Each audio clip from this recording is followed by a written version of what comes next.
It is said that Australians are the greatest beef eaters in the world, not excepting the famous beef eaters of the Tower of London. Well, actually, Australians consume just twice as much beef as the average citizen of Great Britain or America.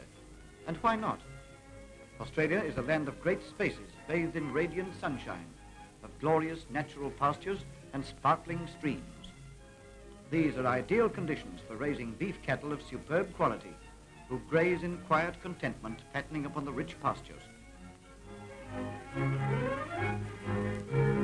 Look at these Herefords. Don't be deceived by their white countenances. That's only camouflage. Perhaps they've been making up to face the camera, like any other beauties.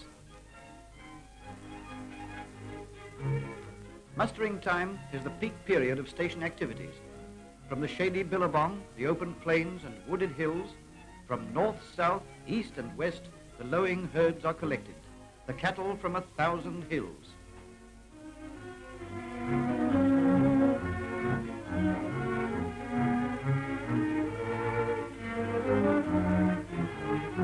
Australia has nearly 14 million head of cattle on the hoof, and they have plenty of room to grow fat.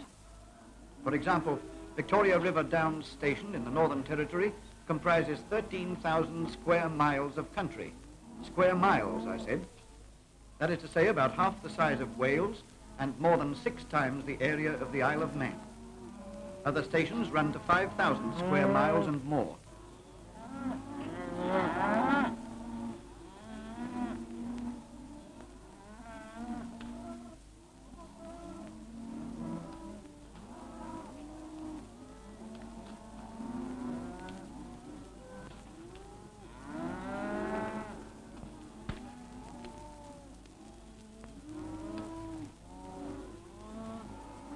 It's a thrilling sight to see a vast mob of cattle on the move, to hear the bellowing herd and the crack of the stock whips. As Adam Lindsay Gordon sings, "'Twas merry in the glowing morn, among the gleaming grass, to wander as we've wandered many a mile, and blow the cool tobacco cloud, and watch the white wreaths pass, sitting loosely in the saddle all the while. 'Twas merry mid the blackwoods when we spied the station roofs, to wheel the wild scrub cattle at the yard, with a running fire of stock whips and a fiery run of hoofs. Oh, the hardest day was never then too hard."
Cutting out of which bush bards sing.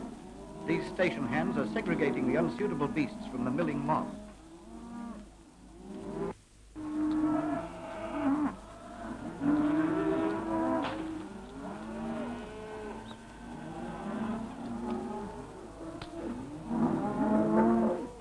When the cattle have been drafted, they're taken to the meat works for killing. Their hides are then deftly stripped off and the beef is dressed. First undressed and then dressed, so to speak.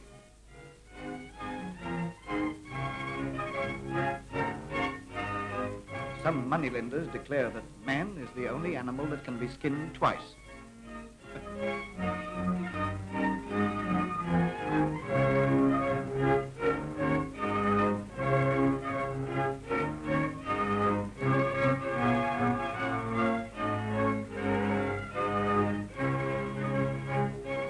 The electric saw, an Australian invention, divides the beef carcass into sides.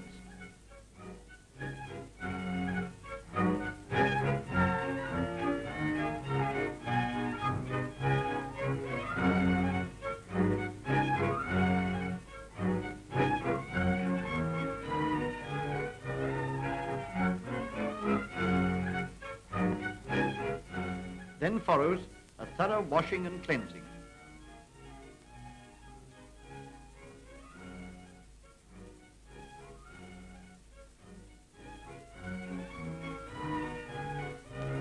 Every phase of the operations in the meatworks is carried out under the supervision of Commonwealth Government veterinary inspectors and their staff. Nothing escapes their expert eyes. There is no possibility of any beasts excepting those suitable for export getting past these trained men. Australia pays rigid attention to the quality of the beef necessary to suit the markets of Great Britain, because England is Australia's best customer and she consumes approximately 80% of the world's export meat. After grading and weighing, the beef is wrapped in an envelope of hessian with an inner covering of stockinette.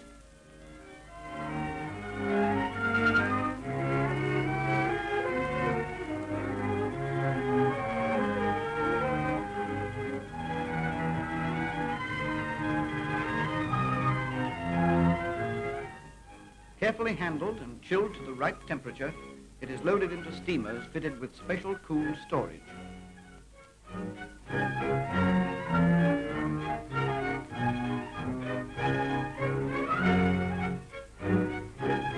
Scientific research has made possible the transport of beef in perfect condition from Australia to Great Britain. Here, then, is another course on the bill of fare contributed by Sons of Britain overseas.